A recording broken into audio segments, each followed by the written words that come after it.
The sound of mournful sobs echoed through the small log cabin as Lilah Evans clutched her husband's pillow to her chest, the scent of him still lingering on the fabric, though Thomas Evans had been gone nearly 3 weeks now. At 24, she never imagined she'd be a widow in the harsh landscape of Wyoming Territory. 1875. Lilah had moved west with Thomas 2 years prior, full of dreams for their future. He'd built this cabin with his own hands, promising they'd grow old together watching the mountains change with the seasons. Then came the raid outlaws sweeping through their small settlement while most men were away driving cattle. Thomas had tried to defend their home and paid with his life. Grief pressed down on her shoulders like a physical weight as she stared at the empty side of their bed. Lilah hadn't slept properly since that terrible day. Their nearest neighbors lived 5 miles away, and though Mrs. Calloway had offered to take her in, Lilah couldn't bear to leave the home Thomas had built. Not yet. A knock at the door startled her from her sorrow. She quickly wiped her tears and straightened her simple calico dress, wondering who would be calling at this hour. The sun was already setting, casting long shadows across the wooden floor. "Who's there?" she called, her voice hoarse from crying. "Isaac Jameson, madam. I've brought supplies from town." Lilah frowned. She hadn't ordered any supplies. With what little money she had left, she'd been rationing carefully. She opened the door cautiously to find a tall man standing on her porch, hat in hand, a wagon visible behind him loaded with crates and sacks. He was a stranger to her, broad-shouldered with sun-bronzed skin that spoke of long days outdoors. His dark hair was slightly too long, curling at the edges where it met his collar. But it was his eyes that caught her attention, a clear blue that seemed to see right through her carefully composed facade. "I don't recall ordering anything, Mr. Jameson," she said, keeping the door partially closed. "You didn't, madam. Mrs. Calloway sent me. Said you might be needing some provisions." His voice was deep but gentle, like he was speaking to a spooked horse. "I've got flour, coffee, sugar, some preserved goods. Nothing fancy but enough to keep a body going." Lilah bristled at the charity. "I'm managing just fine, thank you." Isaac Jameson shifted his weight, not quite meeting her eyes. "It's not charity, Mrs. Evans. These supplies were already paid for by the community fund, after what happened to your husband and the others." He trailed off, seeming to understand that mentioning Thomas directly might be too painful. Her pride warred with practicality. Her supplies were indeed running low, and winter would be coming in a few months. The truth was, she didn't have a plan for how she would survive alone. "I suppose you'd better bring them in, then," she finally said, stepping aside. Isaac nodded and returned to his wagon, lifting a crate with ease. As he carried it past her into the cabin, Lilah noticed the gun belt slung low on his hips, and the way his eyes scanned the surroundings, a man accustomed to watching for trouble. "Just set it by the kitchen table," she directed. He made several trips, bringing in sacks of flour and sugar, canned goods, coffee, and even some dried fruit, a luxury she hadn't tasted in months. With each trip, Lilah became more aware of his presence, the way he moved with efficiency but also a kind of grace unusual for such a large man. "That's the last of it," he said, setting down a small crate of medical supplies. "Mrs. Calloway thought you might need these as well." "It's very generous," Lilah admitted, still uncomfortable with accepting help. "Please thank everyone for me." Isaac nodded but didn't immediately move to leave. His eyes traveled to the empty chair beside her at the table, Thomas's chair, which she couldn't bring herself to sit in. "If you don't mind my asking, what do you plan to do now, Mrs. Evans?" The question caught her off guard. "Do? Winter's coming. It's hard country for anyone to manage alone, let alone a woman," she finished, her chin lifting. I'm tougher than I look, Mr. Jameson. A hint of a smile touched his lips. I don't doubt that, but even the toughest folks around here don't survive winter alone if they can help it. Lilah turned away, busying herself with examining the supplies. I haven't decided yet. This is my home. Thomas built it for us. Isaac was silent for a moment. I understand. Loss isn't something that heals quick. He placed his hat back on his head. I'll be by again in a week or so. Check if you need anything else. She wanted to tell him not to bother, but the words wouldn't come. Despite her pride, the thought of seeing another human face in a week's time gave her a sense of relief she couldn't deny. Thank you for the delivery, she said instead. After he left, Lilah sat at the table, staring at the empty chair across from her. For the first time since Thomas died, she wondered if perhaps she would find a way forward after all. True to his word, Isaac returned the following week. This time he brought not only supplies but also news from town. Sitting at her table, though pointedly not in Thomas's chair, he told her about the new schoolteacher who had arrived, the telegraph line being extended, and the rumors of railroad surveyors in the area. His visit lasted barely an hour, but after he left, Lilah realized she had gone that whole time without crying, the first such stretch since Thomas's death. The next week when he arrived, he brought something unexpected, a book. Mrs. Calloway mentioned you were fond of reading, he explained, almost shyly handing her the volume of poetry. Thought you might like something to pass the evenings. Lilah ran her fingers over the leather binding. That's very thoughtful. Would you like some coffee, Mr. Jameson? It seems only fair since you rode all this way. That became their routine. Each week Isaac would visit, bringing supplies, news, and occasionally small gifts, a jar of honey from a farmer's wife, fresh baked bread from the town bakery, wildflowers he'd gathered along the trail. And each week, Lilah would invite him to stay for coffee, their conversations growing longer and more comfortable. She learned he had come west after the war, where he had fought for the Union.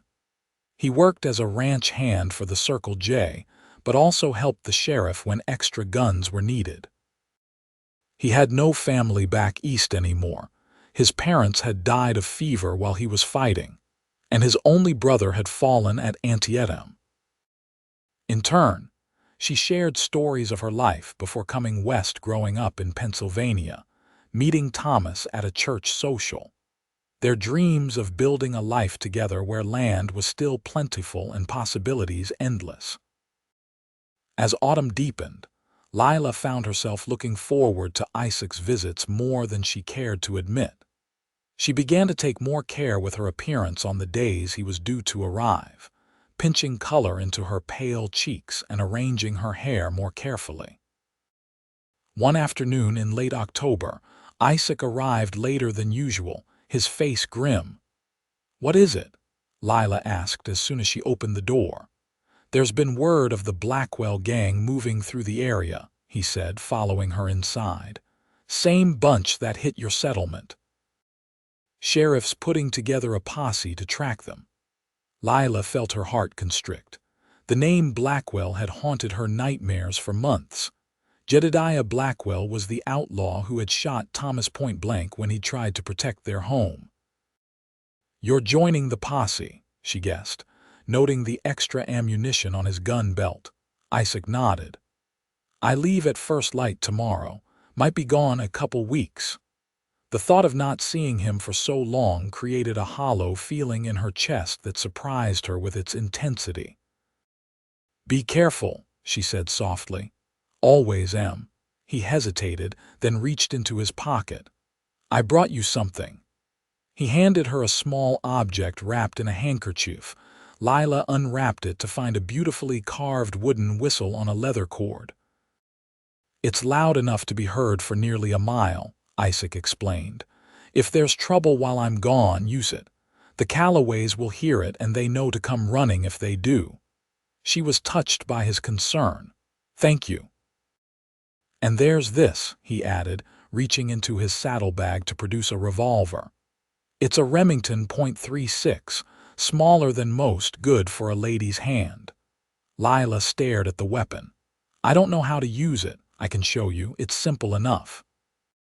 For the next hour, Isaac patiently taught her how to load, aim, and fire the revolver, taking her outside to practice on targets he set up. His hands were gentle as he corrected her stance, and she was acutely aware of his closeness when he stood behind her to demonstrate the proper way to hold the gun. By the time they finished, the sun was setting, painting the sky in brilliant oranges and pinks. "You're a quick learner," Isaac said, his voice tinged with admiration. "Keep practicing while I'm gone." "I will." Lilah looked up at him, suddenly afraid this might be the last time she saw him. Tracking outlaws was dangerous work. "Isaac," whatever she had been about to say was cut short as he unexpectedly reached out and tucked a strand of her hair behind her ear, his fingers lingering against her cheek. "I'll come back, Lilah," he said softly, using her given name for the first time. The sound of it on his lips sent a warmth through her that had nothing to do with the fading sunlight. After he left, Lilah sat in her chair at the table, her fingers tracing the smooth wood of the whistle he'd given her. Across from her, Thomas's empty chair seemed to watch her, a silent reminder of all she had lost. "I'm not betraying you," she whispered, though she wasn't sure if she was speaking to Thomas's memory or to herself. "I'm just trying to live." The days without Isaac stretched long and lonely. Lilah practiced with the revolver as promised and kept the whistle around her neck day and night. She tried not to worry, but with each passing day, her concern grew. 2 weeks came and went with no word. Then 3. As the first snow of the season dusted the ground, Lilah resigned herself to the possibility that Isaac too might never return. She was chopping wood one cold morning, a task Thomas had always handled, but that she had learned to manage out of necessity when the sound of approaching hooves made her heart leap. She shaded her eyes against the weak winter sun to see a rider approaching. It was Isaac, but something was wrong. He was slumped in his saddle, one arm hanging awkwardly at his side. Dropping her axe, Lilah ran to meet him. "Isaac," she called as he reined his horse to a stop. "What happened?" His face was pale beneath his tan, and a makeshift bandage was wrapped around his upper arm, stained dark with blood. "Got winged," he said, his voice strained as he dismounted. "Blackwell's faster than I gave him credit for." Lilah helped him into the cabin, alarmed at how heavily he leaned on her. She settled him in Thomas's chair without even thinking about it, her concern overriding the sentiment that had kept the seat vacant for so long. "Let me see," she insisted, carefully unwrapping the bandage. The bullet had torn through the flesh of his upper arm, leaving an angry wound that was showing signs of infection. "It needs cleaning," she said, already gathering the medical supplies he had brought her weeks ago. "This is going to hurt." Isaac managed a weak smile. "Can't be worse than getting shot in the first place." But he gritted his teeth as she washed the wound with whiskey and carefully removed debris with tweezers.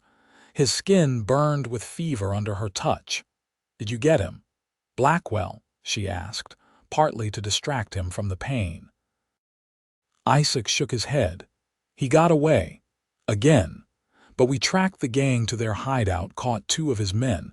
Sheriff thinks Blackwell will head for the Montana Territory now." Lilah felt a flicker of disappointment. She had hoped for closure, for justice for Thomas.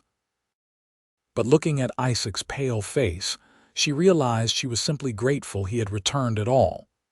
"You need rest," she said when she had finished bandaging his arm. "And medicine for that fever. I have some willow bark tea that might help." Isaac didn't argue, which told her how poorly he must be feeling. She helped him to her bed, ignoring his weak protests about taking her sleeping place. For 3 days, Lilah nursed Isaac through his fever. She bathed his brow with cool cloths, spooned broth into his mouth when he was lucid enough to swallow, and changed his bandages regularly.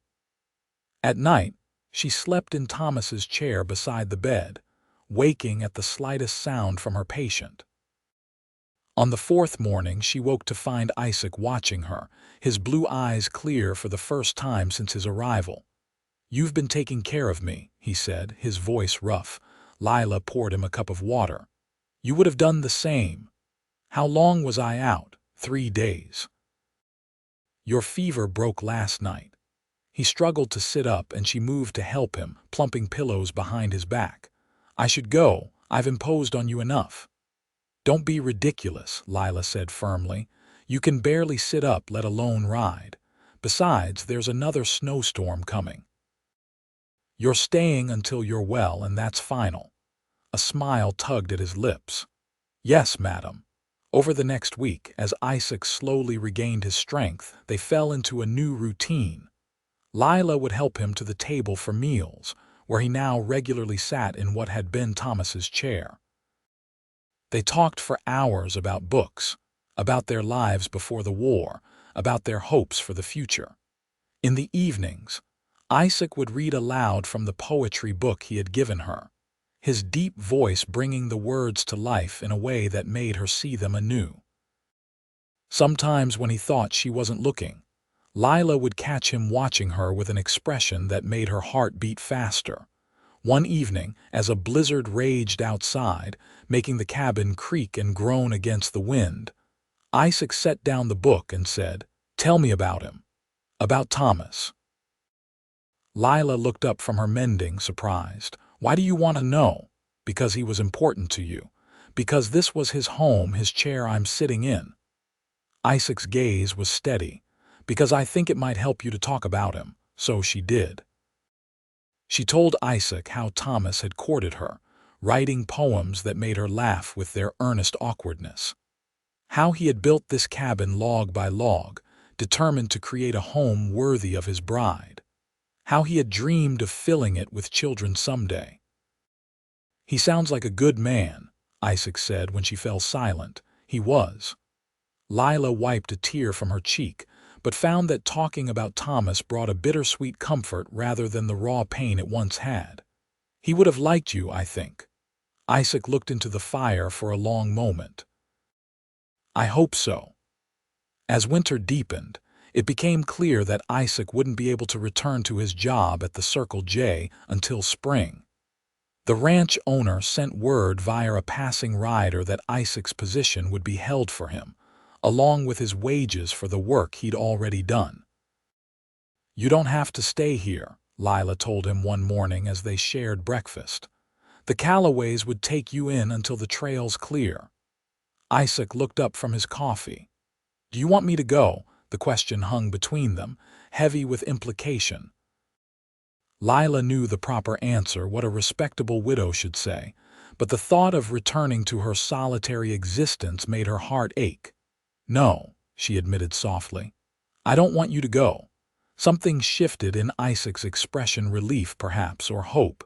"Then I'll stay. As long as you'll have me." They settled into a comfortable domesticity. As Isaac's arm healed, he took on more chores, chopping wood, mending the roof where snow had damaged it, hunting to supplement their stored provisions. In the evenings, they would sit by the fire, reading or talking or simply enjoying the companionable silence. Lilah found herself laughing again, rediscovering joy in simple things, the way the morning light cast patterns on the cabin floor, the taste of fresh venison stew, the sound of Isaac humming as he worked. Sometimes she felt guilty for this happiness, as if it somehow dishonored Thomas's memory. But increasingly, she came to believe that Thomas would have wanted her to live, not just exist. One night, as they played checkers at the table, Lilah asked, "What will you do when spring comes?" Isaac considered his next move before sliding a piece across the board. "Go back to the Circle J, I suppose. That's been the plan." Lilah nodded, trying to hide her disappointment. Of course he would leave. He had a life beyond these cabin walls, beyond caring for a widow. Unless... Isaac began, then hesitated. Unless what? He looked up, meeting her eyes. Unless I had a reason to stay. Lilah's heart hammered in her chest. What kind of reason? Instead of answering, Isaac stood and moved around the table. He took her hands, gently pulling her to her feet. I've been thinking about this for weeks, he said, his voice low. Trying to find the right words, the right time, but I'm not a poet, Lilah. I'm just a man who's fallen in love with you. Lilah's breath caught. Isaac, let me finish. I know it's too soon. I know you're still grieving, and I would never ask you to forget Thomas or what you had together. His hands tightened on hers. But I'm asking if there might be room in your heart for something new, not to replace what was, but to build something different. Tears welled in Lilah's eyes, but they weren't tears of sorrow. I've been afraid, she whispered. Afraid of what I've been feeling. Afraid that loving you would mean losing Thomas all over again. Isaac brushed a tear from her cheek. Love doesn't work that way. It's not divided. When it's shared, it multiplies. Lilah stepped closer, resting her head against his chest. She could hear his heart beating, strong and steady. I do love you, she admitted.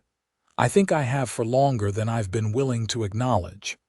Isaac tilted her chin up, his eyes searching hers for permission. When she nodded slightly, he lowered his head and kissed her, a gentle, questioning kiss that quickly deepened as she responded, her arms winding around his neck. When they finally broke apart, both breathless, Isaac rested his forehead against hers. Stay with me, Lilah whispered. Not just until spring. Stay. For as long as you'll have me, he promised. As winter gave way to spring, Lilah and Isaac made plans. He would keep his job at the Circle J, riding out for work but returning to her each evening. They would expand the cabin, adding rooms for the family they hoped to have. Together, they would build a life neither of them had dared to imagine after suffering such profound losses. They were married on the first truly warm day of May, in a simple ceremony attended by the Calloways and a few friends from town. Lilah wore a dress of pale blue calico with wildflowers in her hair. Isaac couldn't take his eyes off her. That evening, as they sat together on the porch of their cabin, watching the sunset paint the mountains in gold and purple, Lilah rested her head on Isaac's shoulder. I still miss him sometimes, she confessed. Is that all right? Isaac wrapped his arm around her waist, pulling her closer. Of course it is. Thomas will always be a part of you, a part of this home. I wouldn't have it any other way. Inside the cabin, the table was set for dinner, with 2 chairs pulled up close together. Thomas's chair now, Isaac's no longer stood as a monument to grief, but as a symbol of how life could continue, love could heal, and emptiness could be filled in unexpected ways. As twilight deepened into night, Lilah and Isaac went inside, closing the door on the vast Wyoming wilderness. In the home Thomas had built, they had created something new together, not a replacement for what was lost, but a continuation of love's enduring promise. 3 years later, on another May evening, Lilah sat in her chair by the fire, watching as Isaac cradled their 6-month-old daughter, Elizabeth, in his arms. Their 2-year-old son, Thomas, played with wooden blocks on the floor between them.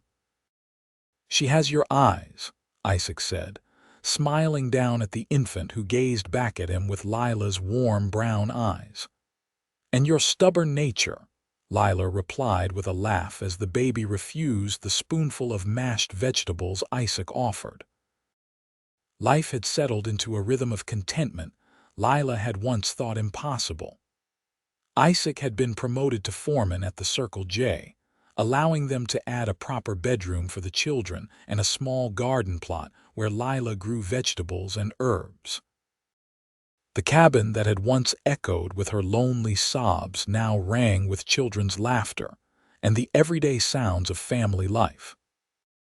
Through the window, She could see the simple wooden cross marking Thomas's grave on the small hill behind the house close enough to visit, but no longer the center of her existence. Watching Isaac sing softly to their daughter, Lilah felt a profound gratitude wash over her. She had learned that the heart's capacity for love was limitless, that joy could follow sorrow, and that sometimes the most beautiful beginnings came from the most painful endings. Outside, the Wyoming sky blazed with stars, witnesses to the journey that had brought her from despair to hope, from emptiness to fullness, from an empty bed and chair to a home overflowing with love.